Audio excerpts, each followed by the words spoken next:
Hello my dear student, कैसे हैं आप सभी लोग। मैं आपका दोस्त मोहित कुमार आप लोगों के लिए नेक्स्ट क्लास फिर से लेके आया हूं। और आज हम लोग टॉप 10 क्वेश्चन डिस्कस करेंगे और बढ़िया क्वेश्चंस होंगे।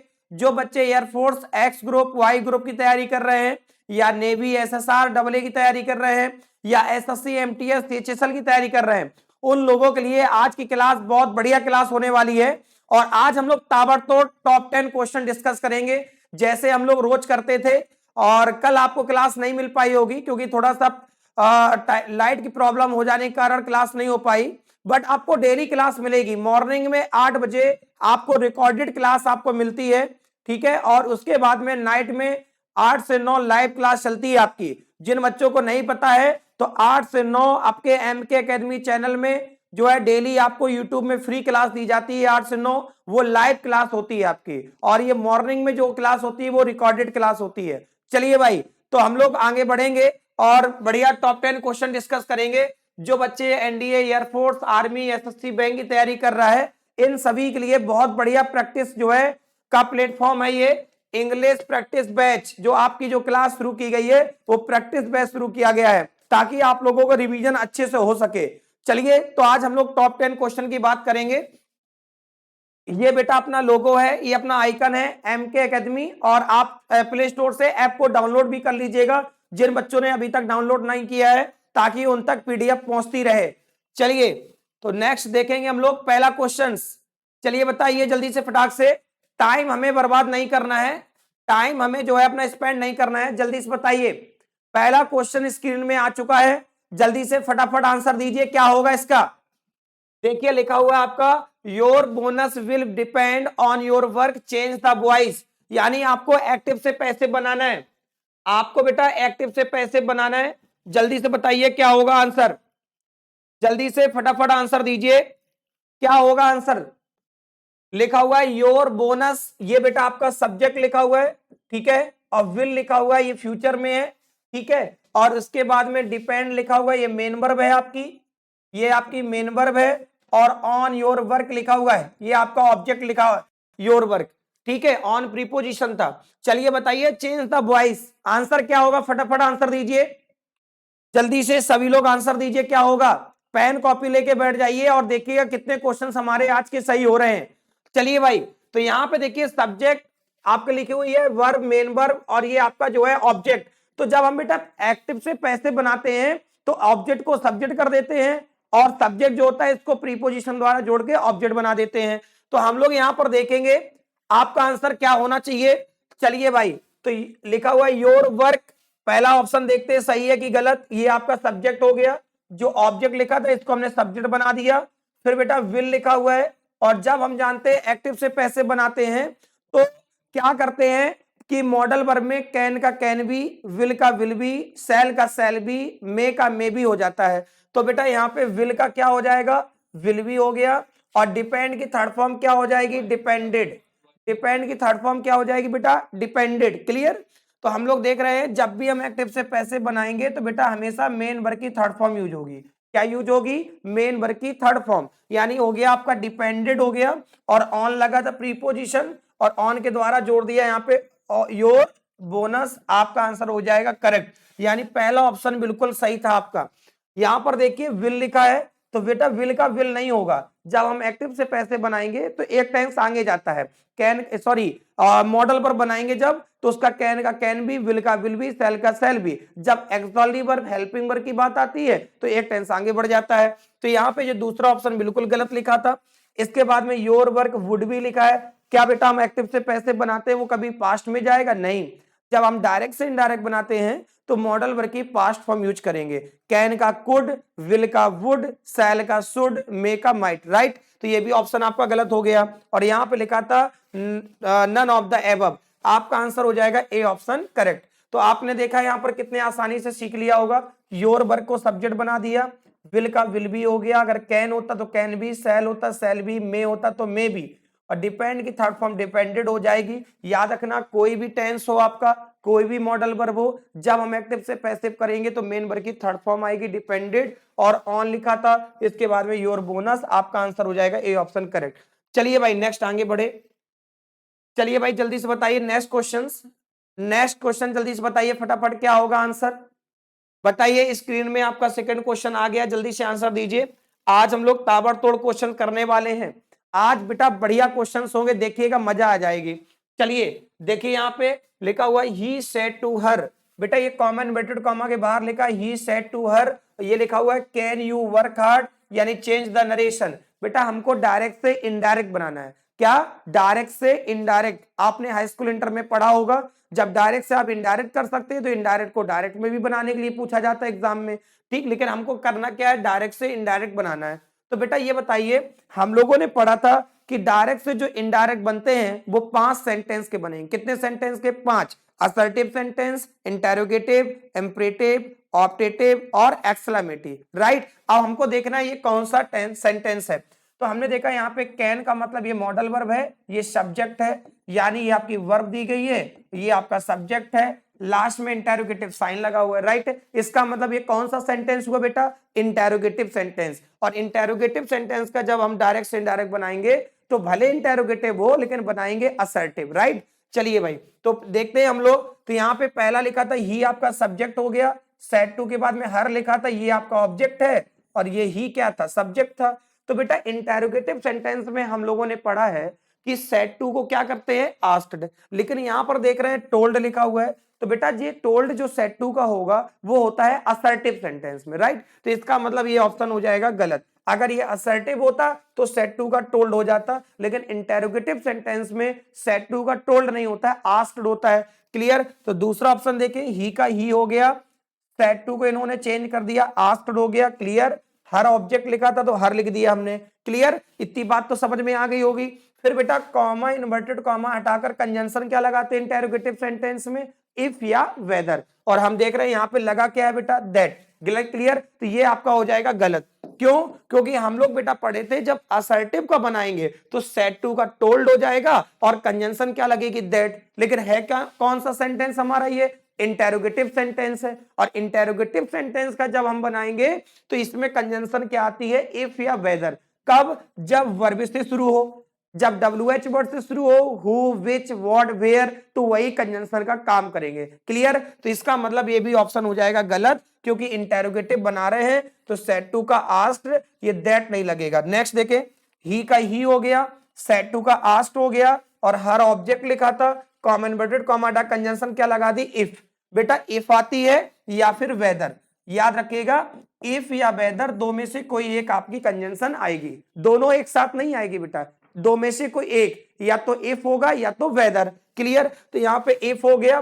फिर बेटा यू लिखा है, आपने पढ़ा है प्रोनाउन में आई होता है और वी होता है फर्स्ट पर्सन, आई और वी होता है फर्स्ट पर्सन, यू होता है second person, he, she, it, they, या किसी का नाम लिखा हो बेटा, राम, श्याम, गीता, सीता, ये थर्ड पर्सन होते हैं।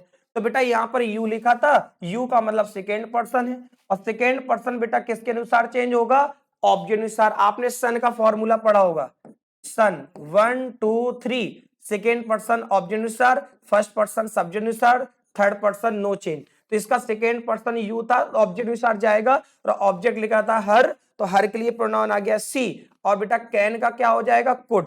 हमने क्या बताया था, जब हम बेटा डायरेक्ट से इनडायरेक्ट बनाएंगे तो मॉडल वर्ब की पास्ट फॉर्म यूज करते हैं, क्योंकि जब हम आपका डायरेक्ट से इनडायरेक्ट बनाते हैं तो वो हमेशा पास्ट में रहता है। किस में रहेगा? पास्ट में। तो कैन की पास्ट क्या होती है? कुड, विल की वुड, शैल की शुड, मे की माइट, ये होता है। तो कैन का बेटा आपका हो गया कुड, और ये हो जाएगा वर्क हार्ड, लास्ट में फुल स्टॉप, और नन ऑफ द एबव। आपका आंसर होगा सी ऑप्शन करेक्ट। क्लियर हो गई बात?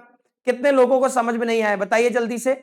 बिल्कुल आसान से तरीके से हमने आपको बताया। ही का ही हो गया, सेड टू का आस्क्ड हो गया, ऑब्जेक्ट हर आ गया, कॉमन इन्वर्टेड कॉमा हटा के इफ लगा दिया, यू को चेंज करेंगे हर के अकॉर्डिंग तो सी आ गया, कैन का कोड, वर्क हार्ड, ये आपका आंसर हो गया। क्लियर? अगर ये असर्टिव होता बेटा यहाँ पर पहले वर्ब फिर सब्जेक्ट, पहले सब्जेक्ट होता बाद में वर्ब, तो असर्टिव तो सेड टू का टोल्ड, कंजंक्शन दैट आ जाती। चलिए भाई बिल्कुल आसान क्वेश्चन था आपका, ये सभी बच्चों ने कर लिया होगा।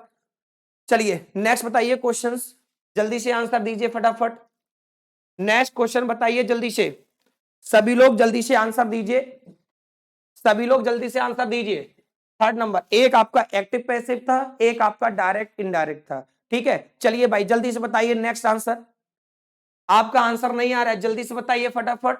लिखा हुआ आपका डेकॉय। डेकॉय का मतलब एक क्या करना है, गिव सैनोनिम। सैनोनिम का मतलब बेटा होता है पर्यायवाची होता है, सिमिलर मीनिंग। क्लियर? तो डेकॉय का मतलब हो जाएगा, आंसर हो जाएगा बी ऑप्शन। क्या हो जाएगा? B, allure. डेकॉय और अल्योर इसका मतलब होता है यानी किसी को फुसलाना होता है, किसी को फुसलाना होता है या किसी को बेटा मनाना होता है। ठीक है, किसी को फुसलाना होता है, किसी को मनाना होता है, यानी कह सकते हैं इसका पर्यायवाची एक और हो जाएगा काजुल। काजुल का मतलब भी तो होता है किसी को फसाना, फुसलाना, किसी को फुसलाना या फिर किसी को मनाना होता है। क्लियर? डेक्वाय हो जाएगा। ठीक है, आल्योर आपका आंसर हो जाएगा, करेक्ट आंसर हो जाएगा बी। क्लियर? साइनोनिम्स पूछ रहा था, इसका मतलब भी यही होता है, फुसलाना या फिर मनाना किसी को, आल्योर या काजुल। आंसर हो जाएगा बी ऑप्शन। गाइड, गाइड का मतलब बेटा होता है पथ प्रदर्शक होता है, इसका मतलब होता है पथ प्रदर्शक होता है, पथ प्रदर्शक इसका मतलब हो जाएगा बेटा पथ प्रदर्शक। ठीक है, ये आपका होता है मार्गदर्शक कह सकते हैं। ठीक है, जो मार्गदर्शक हो जाएगा, जो मार्ग को दिखाने वाला हो। चलिए नेक्स्ट लिखा था इंक्रीज। इंक्रीज का मतलब होता है बढ़ाना, और पेपर में आ जाए इसका अपोजिट बताना तो डिक्रीज हो जाएगा। इंक्रीज माने बढ़ाना होता है और डिक्रीज का मतलब होता है नष्ट कर, डिक्रीज माने कम करना होता है। इंक्रीज माने बढ़ाना तो डिक्रीज हो जाएगा कम करना। क्लियर? इंक्रीज का मतलब होता है बढ़ाना, डिक्रीज माने कम करना। चलिए भाई नेक्स्ट आगे बढ़े, जल्दी से फटाफट बताइए। आज टोटल 10 क्वेश्चन डिस्कस करेंगे आज हम लोग। आज हम लोग टोटल 10 क्वेश्चन डिस्कस करेंगे और बढ़िया क्वेश्चंस होंगे। चलिए बताइए आंसर। नेक्स्ट बताइए, लिखा हुआ फेयर गिव एंटोनिम। बेटा फेयर का एंटोनिम बताना है, अपोजिट मीनिंग। क्या ढूंढना है बेटा? अपोजिट मीनिंग ढूंढना है, इसका विलोम शब्द क्या होगा। जल्दी से फटाफट आंसर दीजिए, बढ़िया क्वेश्चन है, बताइए जल्दी से क्या होगा। यहाँ पे लिखा हुआ फ्रैंक। फ्रैंक का मतलब तो स्पष्ट होता है बेटा, कहते हैं वो एकदम फ्रैंक है बोलने में। आउट स्टेट आउट हो जाएगा, स्ट्रेट फॉरवर्ड हो जाएगा। ठीक है, स्पष्ट हो जाएगा। ऑनेस्ट का मतलब ईमानदार होता है, ऑनेस्ट का मतलब हो जाएगा ईमानदार हो जाएगा। ठीक है, ऑनेस्ट ईमानदार। जस्ट भी कह सकते हैं। तो यहाँ पे अनजस्ट, आंसर डी करेक्ट होगा। अपोजिट ढूंढना है, फेयर का आंसर हो जाएगा अनजस्ट। फेयर का मतलब बेटा होता है अनुकूल होता है, अनुकूल जो सुटेबल हो आपके अकॉर्डिंग, और अनजस्ट हो जाएगा प्रतिकूल, इसका हो जाएगा, ये हो जाएगा प्रतिकूल। क्लियर? तो आपका आंसर हो जाएगा डी ऑप्शन। क्लियर है? तो इसका हो जाएगा फेयर का अपोजिट ढूंढना था, अनजस्ट आंसर करेक्ट हो गया। फ्रैंक स्पष्ट होता है, ऑनेस्ट ईमानदार होता है, जस्ट आपका अनुकूल हो जाएगा जो सुटेबल हो। चलिए भाई जल्दी से नेक्स्ट बताइए, जल्दी से नेक्स्ट क्वेश्चन बताइए, फटाफट बताइए जल्दी से आंसर क्या होगा नेक्स्ट। जल्दी से बताइए आंसर क्या होगा भाई, जल्दी से बताइए। और आपको ऐसे बढ़िया बढ़िया क्वेश्चंस आपको मिलते रहेंगे और ये रिवीजन करने के लिए बहुत बढ़िया है। मतलब जो बच्चे पढ़ाई कर रहे हैं तो उसके लिए रिवीजन के लिए बहुत बढ़िया है, और ऐसी डेली आपको क्वेश्चंस आपको मिलते रहेंगे। और जिन्होंने अभी तक अपने चैनल को लाइक शेयर ना किया हो तो सभी लोग भैया लाइक भी करिएगा, शेयर कर दीजिएगा सभी लोग। ठीक है, जितने लोग देख रहे हैं आप लोग बेटा, इतना तो बनता ही है ना, आप सब्सक्राइब तो कर ही सकते हैं ना। हम आपको डेली आपको जो है क्लास दे सकते हैं फ्री ऑफ कॉस्ट, तो क्या आप इतना नहीं कर सकते हैं? जरूर करेंगे। ठीक है, तो सभी को बेटा जल्दी से जो भेज दीजिएगा, और अभी तक आपने अगर अपने चैनल को सब्सक्राइब ना किया हो तो सब्सक्राइब भी कर लीजिएगा। क्लियर? चलिए भाई नेक्स्ट बताइए। आर रेड लेटर ऑफ, लिखा हुआ है आर रेड लेटर डे। ये बेटा एक इडियम्स है, आर रेड लेटर डे, इसके मीन्स क्या होता है ये पूछ रहा है, इसका मतलब क्या होता है। आपने इडियम्स पढ़ा होगा, इडियम्स फ्रेजल पर पढ़े होंगे, मुहावरे लोकोक्तियां।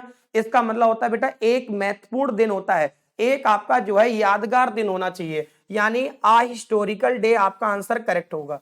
यानी इसका मतलब होता है एक महत्वपूर्ण दिन होता है, एक महत्वपूर्ण दिन होता है, इसका मतलब होता है एक महत्वपूर्ण दिन, यानी कह सकते हैं एन इंपॉर्टेंट डे, जो आपका यादगार लम्हा हो, एक ऐसा यादगार दिन हो। जैसे आप सभी लोग जो है दिन रात मेहनत करते हैं और उसके बाद जब आपको नौकरी मिल जाएगी, एक सरकारी नौकरी मिल जाएगी, जिस दिन ज्वाइनिंग लेटर आएगा वो आपके लिए एक यादगार लम्हा हो जाएगा, एक यादगार दिन हो जाएगा। क्लियर हो गई बात? चलिए तो ये आपका आंसर हो जाएगा ए ऑप्शन। ये आर्ट डे ऑफ इवेंट्स ये गलत था, आई स्पेशल डे बेटा इसमें इन दोनों में जो क्लोज वर्ड है वो आपका आंसर ए करेक्ट है। अगर ए ना होता तो हम सी में जा सकते थे, लेकिन आपका आंसर ये लिखा है तो इसका नियरेस्ट वर्ड आपका यही हो जाएगा, आ हिस्टोरिकल डे। क्लियर, एक ऐतिहासिक दिन होना चाहिए, एक आपके लिए यादगार दिन होना चाहिए, ठीक है, मेमोरेबल डे हो जाएगा, ठीक है, स्मरणीय जो यादगार हो। चलिए भाई नेक्स्ट आगे बढ़ेंगे फटाफट।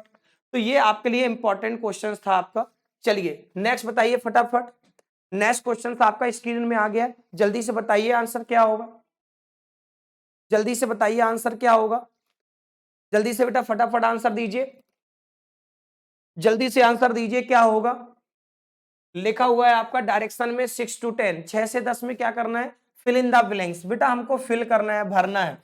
लिखा हुआ है इफ आई वर यू, ठीक है, I dot dot help you. आपने देखा बेटा यहाँ पर एक सब्जेक्ट आपको आई मिल गया, एक सब्जेक्ट यहाँ पे आई मिल गया। क्लियर, आपने कहा सर आई वर यू एक क्लॉज आपकी ये हो गई और आई हेल्प यू एक क्लॉज ये हो गई। बेटा ये आपकी होती है क्लॉज। क्लॉज का मतलब बेटा होता है उपवाक होता है, इसका मतलब होता है उपवाक होता है। ये जो पूरा लिखा हुआ है ये पूरा सेंटेंस है, वाक्य है, बट अगर इसको डिवाइड कर देंगे ये आपकी एक क्लॉज हो गई और एक क्लॉज आपकी ये हो जाएगी। Right, clear. तो हमने देखा यहाँ पे जुड़ा हुआ इफ, क्या जुड़ा हुआ इफ। क्लियर, तो ये इफ लग गया तो ये कंडीशनल क्लॉज हो जाएगी, वो हो जाएगी मेन क्लॉज। ठीक है बेटा, तो यहाँ पे लिखा था इफ आई वर यू और आई हेल्प यू, तो वर का मतलब बेटा ये किस में है, पास्ट में। तो कैन लिखा है तो प्रेजेंट होता है, गलत, क्योंकि कैन का पास्ट हम लोगों ने पढ़ रखा है कुड होता है। सेल होगा नहीं, सेल का पास्ट क्या होता है, शुड होता है। यहाँ विल लिखा हुआ है, विल गलत लिखा हुआ है, और विल का पास्ट क्या होता है, वुड। बेटा ये बताइए जब आपकी ये वाली क्लॉज पास्ट में है, जब ये वाली क्लॉज पास्ट में है, वर का मतलब ये किस में है, पास्ट में, तो आगे वाली भी जो क्लॉज होगी वो भी तो पास्ट में होगी, होगी कि नहीं होगी, ये बताइए आप। जब पहली वाली क्लॉज पास्ट में है तो ए भी तो क्लॉज पास्ट में होगी। यानी बाप बेटा वाला रूल पढ़ा होगा आप लोगों ने, जैसा बेटा आपका बाप होगा वैसे ही आपका बेटा होगा, जैसा बाप होगा वैसे ही बेटा होगा। क्लियर होगी बात की नहीं। इसका मतलब जब ये पास्ट में है तो ए भी पास्ट में होगा, आपका आंसर हो जाएगा ए ऑप्शन करेक्ट। ठीक है, विल का पास्ट होता है वुड। राइट, याद रखिएगा। और आपसे पूछा जाए ये कौन सी क्लॉज है, तो आप कहेंगे ये कंडीशनल क्लॉज है या फिर सबऑर्डिनेट क्लॉज है। याद रखिएगा पेपर में आपके क्वेश्चन आता है, ये कौन सी क्लॉज है, ये कंडीशनल क्लॉज या सबऑर्डिनेट क्लॉज, और ये कौन सी क्लॉज है, ये आपकी होती है मेन क्लॉज या फिर प्रिंसिपल क्लॉज। याद रखिएगा ये मुख्य उपवाक होता है।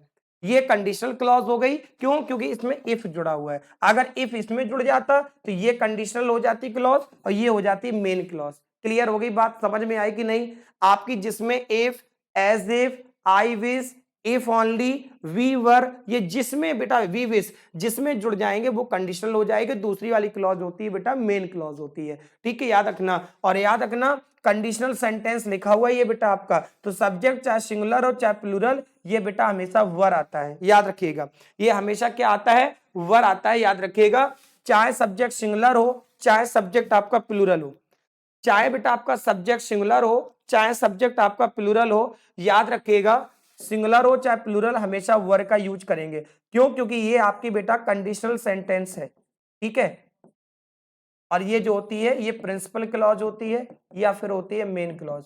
कंडीशनल सेंटेंस में चाहे सब्जेक्ट सिंगुलर हो चाहे प्लूरल हो हमेशा वर्ब यूज होती है, वर। जैसे हमने आपसे कहा काश में एक पक्षी होता, काश में एक पक्षी होता तो मैं आकाश में क्या कर रहा था, उड़ रहा होता। तो बेटा क्या कभी मनुष्य पक्षी बन सकता है, नहीं बन सकता है ना। तो इसमें चाहे सब्जेक्ट सिंगुलर हो चाहे प्लूरल हो क्या यूज करेंगे, वर।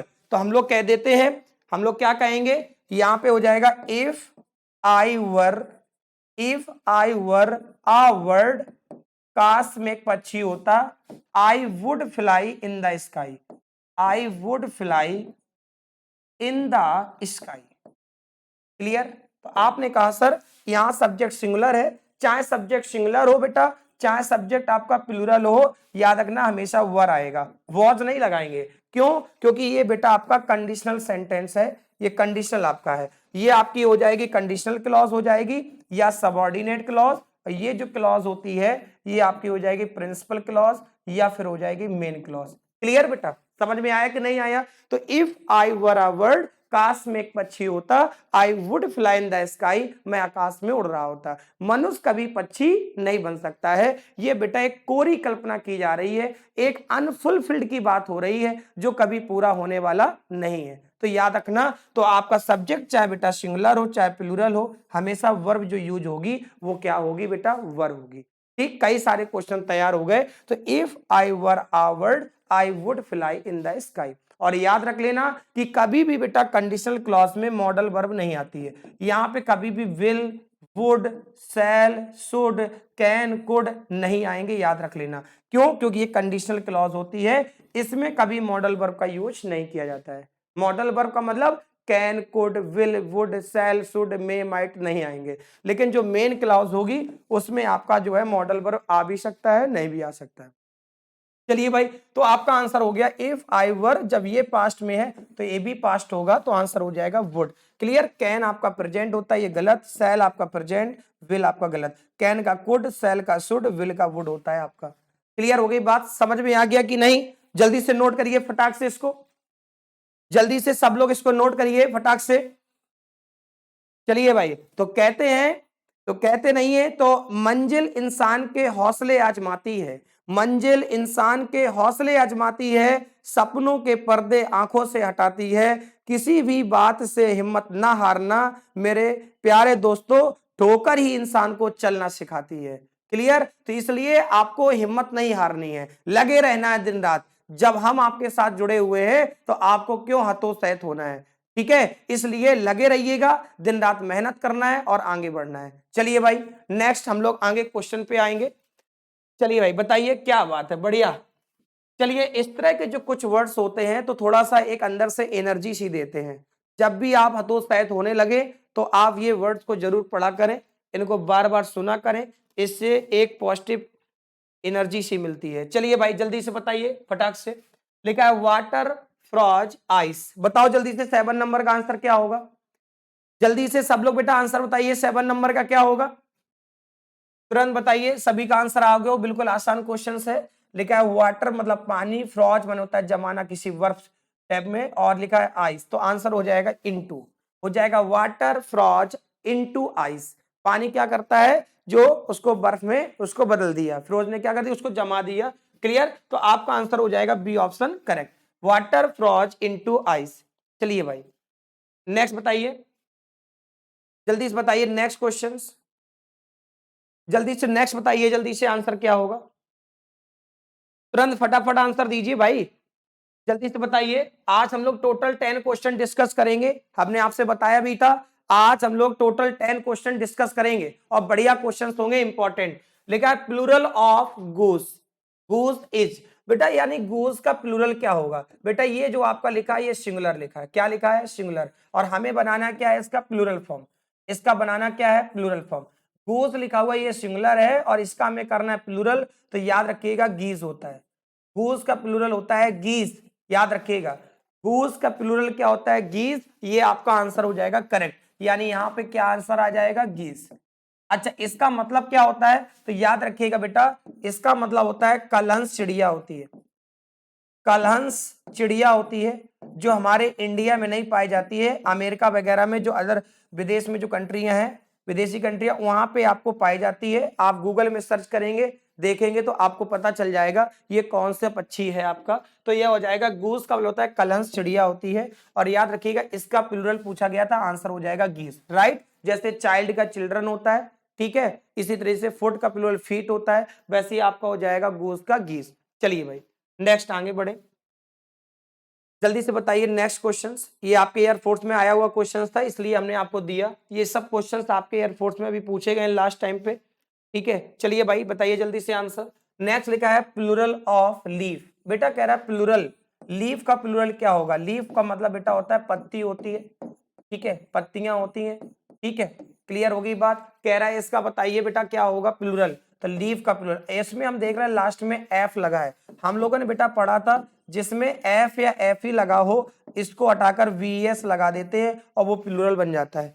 बेटा जिसमें एफ या एफ ही लगा होता है उसको हम लोग क्या करते हैं, हटाकर क्या लगा देते हैं? V s plural. जैसे लीफ लिखा हुआ है, एफ को हटा के हम लोग प्लूरल बनाएंगे, एफ को हटाकर प्लूरल बनाएंगे तो आपका आंसर हो जाएगा लीव्स। क्या हो जाएगा? लीव्स, पत्तियां हो जाएगा। ठीक है, पत्तियां हो जाएगा। समझ पा रहे हैं कि नहीं बेटा? तो लीव का प्लूरल क्या होगा? लीव्स। क्या किया हमने? इसमें लास्ट में जो एफ लगा था इसको हटाकर क्या लगा दिया? वीएस। ये आपका एफ या एफ को हटाकर क्या लगा देते हैं? वीएस। लेकिन याद रखिएगा जैसे आपका लिखा है लीव हो गया, जैसे हम आपसे कहते हैं लिखा है लाइफ, तो एफ को हटा दीजिए, क्योंकि बेटा एफ या एफ को तो हटाकर वीएस लगाएंगे ना बेटा। तो इसका मतलब इसका प्लूरल आपसे पूछा जाए, इसका प्लूरल पूछा जाए तो इसका प्लूरल हो जाएगा आपका लीव्स। क्लियर? अगर आपसे पूछ दिया जाए बेटा यहाँ पे लिखा हुआ है वाइफ, तो वाइफ का प्लूरल क्या हो जाएगा? वाइफ का प्लूरल बताइए, तो वाइफ का प्लूरल हो जाएगा वाइफ्स। क्या हो जाएगा? वाइफ्स। क्लियर हो गई बात? जिसमें एफ या एफ ही लगाओ उसको हटाकर क्या लगा देंगे? वीएस। लेकिन बेटा याद रखिएगा ये एक्सेप्शनल होते हैं, अपवादी होते हैं कुछ, जिनमें एफ या एफ को हटाकर वीएस नहीं लगाते हैं, उस पे एस जोड़कर बनाते हैं। जैसे आप लोगों ने पढ़ा होगा प्रूफ, ठीक है, और प्रूफ का प्लूरल बनाया जाए तो याद रखिएगा प्रूफ्स होता है, इसमें एफ में एस जोड़ा जाता है, एफ को हटाकर वीएस नहीं लगाएंगे। अगर ये कर देंगे तो गलत हो जाएगा, प्रूफ का प्लूरल प्रूफ्स हो जाएगा। इसी तरीके से आपका लिखा हुआ है रूफ लिखा हुआ है, तो इसका प्लूरल क्या हो जाएगा? रूफ्स हो जाएगा। क्लियर? इसमें हम लोग क्या करते हैं बेटा, जैसे चीफ लिखा हुआ है बेटा, चीफ लिखा हुआ है, चीफ का प्लूरल अगर कहा जाए तो चीफ का प्लूरल हो जाएगा चीफ्स। इनमें हम लोग क्या करते हैं बेटा? एस लगा देते हैं। क्लियर? चलिए भाई नेक्स्ट आगे बढ़े। ये एक्सेप्शनल थे, अपवादी थे।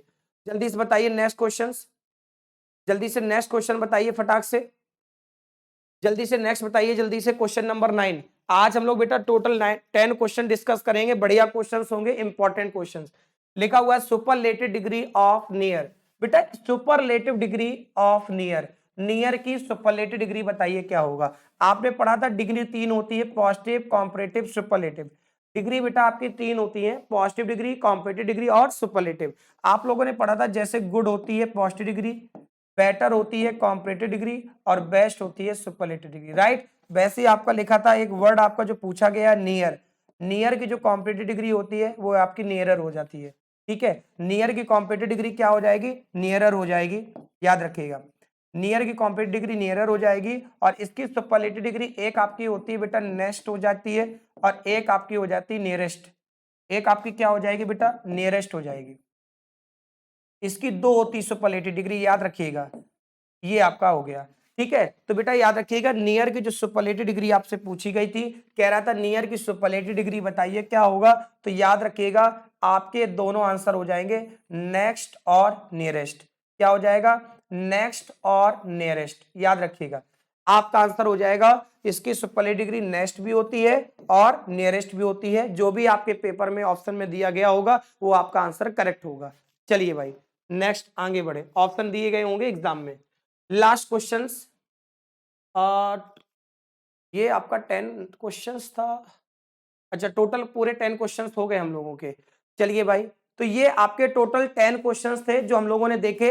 बढ़िया क्वेश्चंस थे, अच्छे क्वेश्चंस थे, यानी आपके इंपॉर्टेंट क्वेश्चन जो एग्जाम में अक्सर पूछे जाते हैं। तो इसी तरीके से और भी आपको क्लासेस डेली मिलती रहेगी आप लोगों को।